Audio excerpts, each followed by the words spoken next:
Namoaka fanambarana moa ny eo anivon'ny gouvernemanta malagasy manoloana indrindra ny fanemorana ny fandiniana ny volavonlandalana makasika ny fametrahana ny fitsarana manokana izay isahana ny raharaha andramena ho an'ny gouvernemanta ary dia zava-dehibe ho an'ny toe-karem-pirenena ny fandaniana io volavonlandalana io ny fanatsarana ny fitrandrahana tsy ara-dalàna ihany koa dia anome endrika indray ny firenena malagasy ary ny fanohizana izany nefa ny fanamariana ao anatin'izay fanambarana izay hatrany dia miteraka fanteantoka lehibe eo amin'ny tontolo iainana sy ny lafin'ny toe-karem-pirenena ny ady amin'izay fitrandrahana tsy ara-dalàna ny andramena izay moa dia fepetra napetraka ireo mpiara-miombona antoka ny Madagasikara mba hahafahana mahazo ny fanampiana sy ny famatsim-bola samy hafa.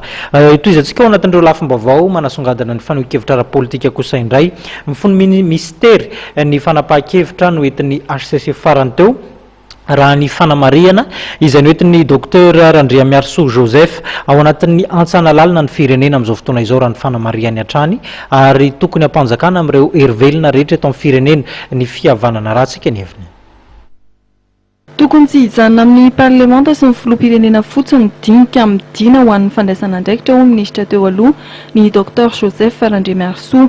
Mandalo fotoan-tsarotra amin'ny firenena hoy izy ary tokony hisokatra amin'ny hery politika rehetra eto amin'ny firenena amin'ny fandaminana izany. Raha ny fiainam-pirenena amin'izao fotoana izao ny responsabilité tadiavina amintsika dia hoe mahaiza mifandamina, mahaiza mampiasa ny lalàna ahafahana manorina firenena vanona sy afaka miaina ao anatin'izao varantontoloana izao. Izay no andikako dia resaka pacte de responsabilité.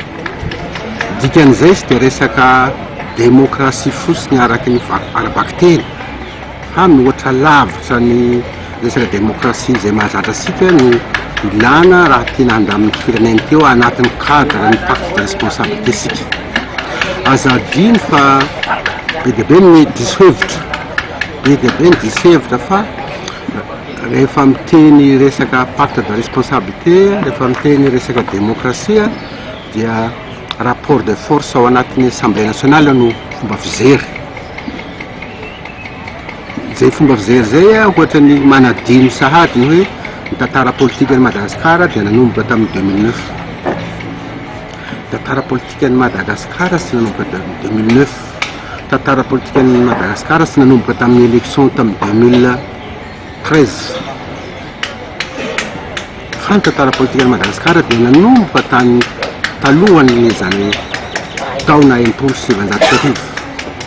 Izany hoe raha miresaka politika eto Madagasikara zany sika, raha miresaka pacte de responsabilité eto Madagasikara zany sika dia tsy maintsy mahalala hoe nisy arema teto amin'ny firenena izay nitondra ny firenena ty tao anatin'ny roapolo taona, nisy PSD teto amin'ny firenena, nisy monument teto amin'ny firenena. Amin'izao akatoko ny fetin'ny fahaleovantena izao dia ilaza ny mpanao politika Randriamiarsoa Joseph fa 5 taona ty aorian'ny fanjanahantany mbola tsy mahaleo tena tanteraka i Madagasikara ary mbola miady amin'ny fahantrana.